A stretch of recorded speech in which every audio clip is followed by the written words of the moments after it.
Dr. Frank7 was the firstborn in a family of 6 children and 2 elder sisters and 4 younger brothers. According to Chinese tradition, the oldest son is the primary heir and holds a critical role in the family. His sudden death was a great loss for the entire family. Not so long after his birth, his family established Teco Westinghouse Electrical and Machinery Company in 1956. Now, Teco is a top 500 company and a leader in the world of electronics. Frank enjoyed a happy married life. These pictures were among the last taken of Frank and his children.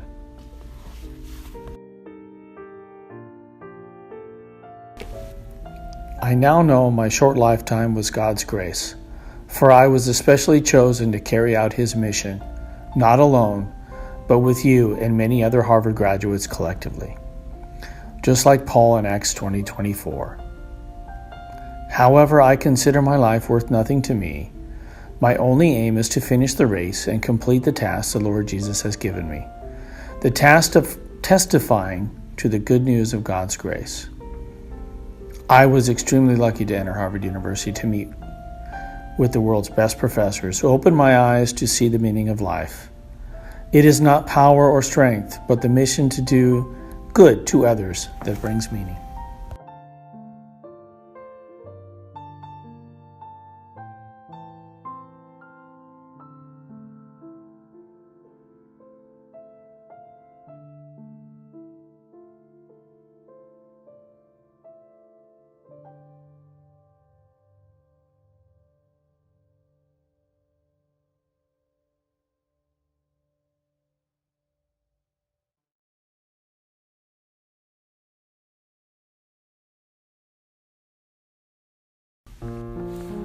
After receiving his degree in maternal and child health, Dr. Frank acquired the knowledge of family planning and maternal and infant health.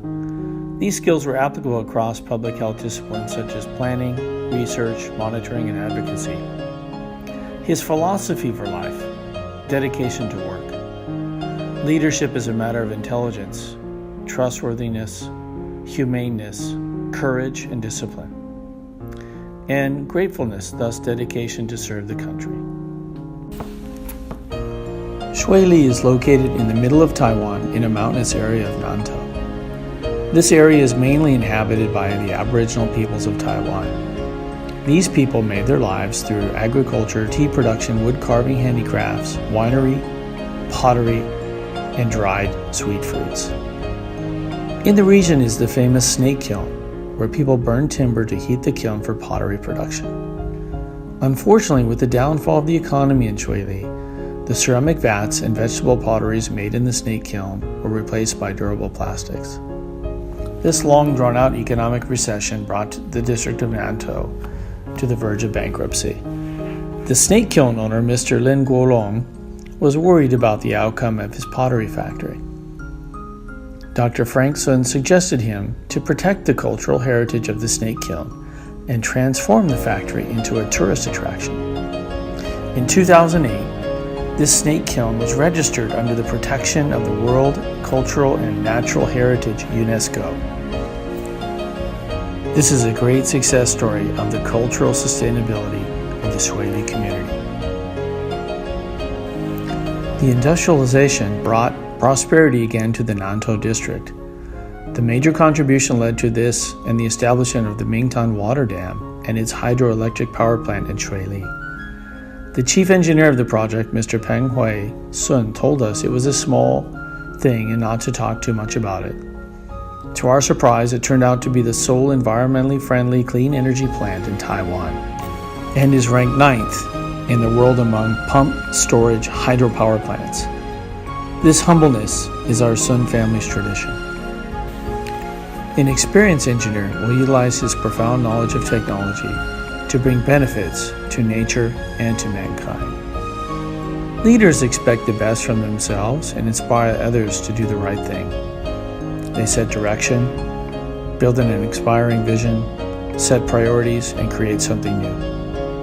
A vision is a realistic, convincing, and attractive depiction of where you want to be and what you want to achieve in the future. The project may be small, but the vision can be big. The designer is well aware of the big effect a power station will bring to mankind. My uncle Peng Hui-sun, co-founder of the Teco Electric and Machinery Company Limited, was the leader of this project from its origin in 1934 through the Japanese occupancy of Taiwan. In 1989, the hydropower plant was reconstructed to its current scale. With a drop of 320 meters, the water flow generates a steady stream of electricity. The total amount of electricity produced reached 2.7 million kilowatts. This clean energy plant is now the largest pump storage hydropower plant in Asia and 9th in the world. Never underestimate your small contribution can make.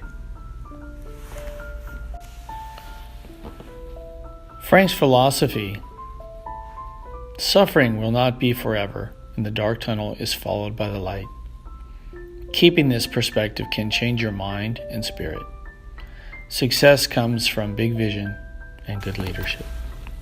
31 years ago, I traveled 2 hours each day to the nearby Aboriginal villages, where I provided routine medical checkups.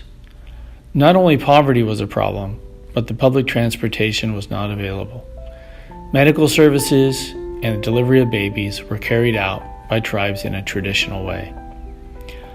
Although Xiangcheng Hospital was at the time the biggest in town, Shuili populations in Nantou district were underserved.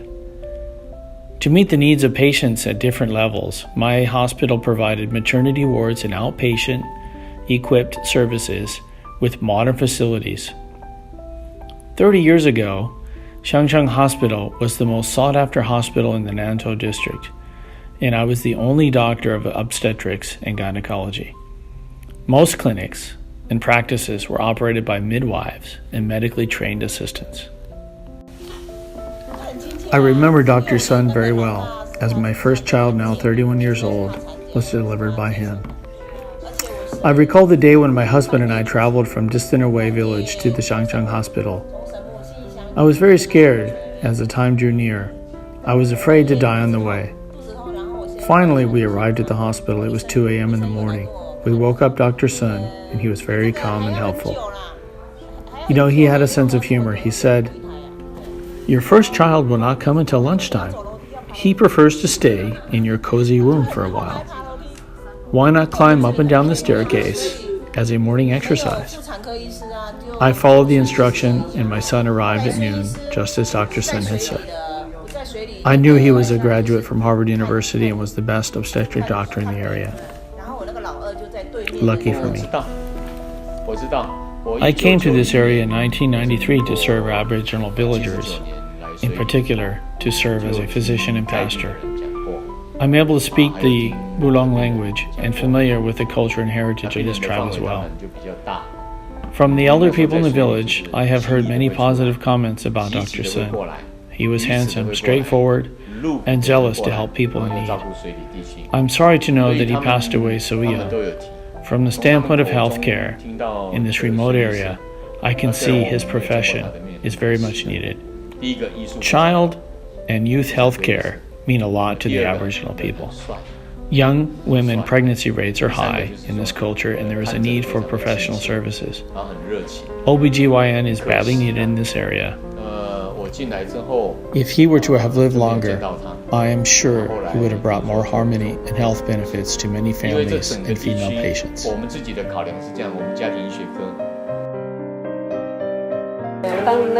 Yes, I remember Dr. Sun very well. He was a very kind and handsome man.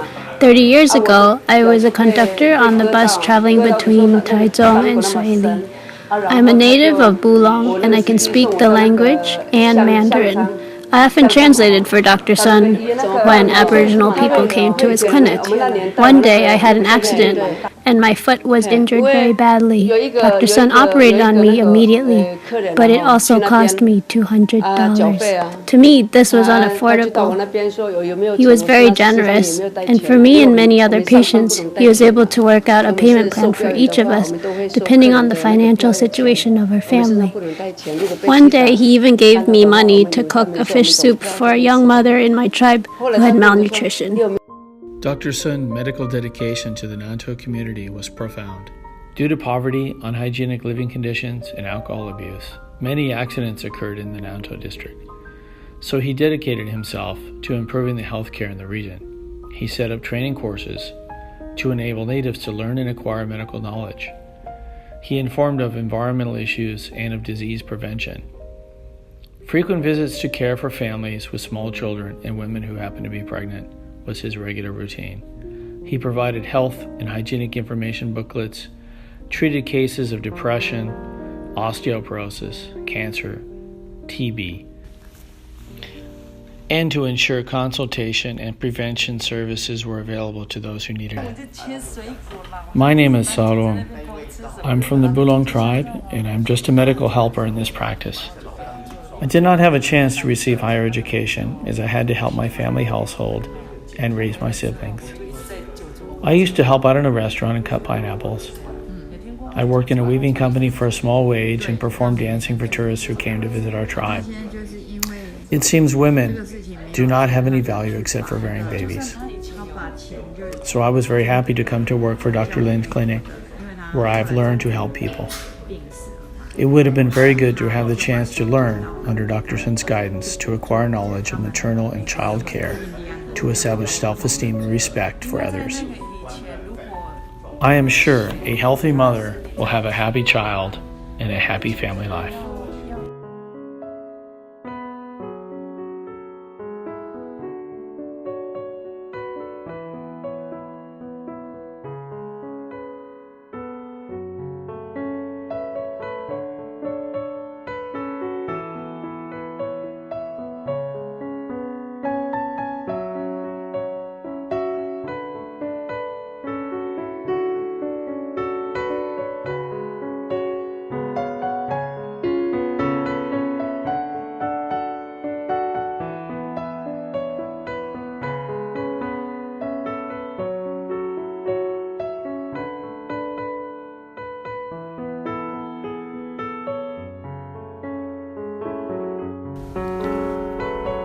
Life is short, but virtue can only spread to a distant future.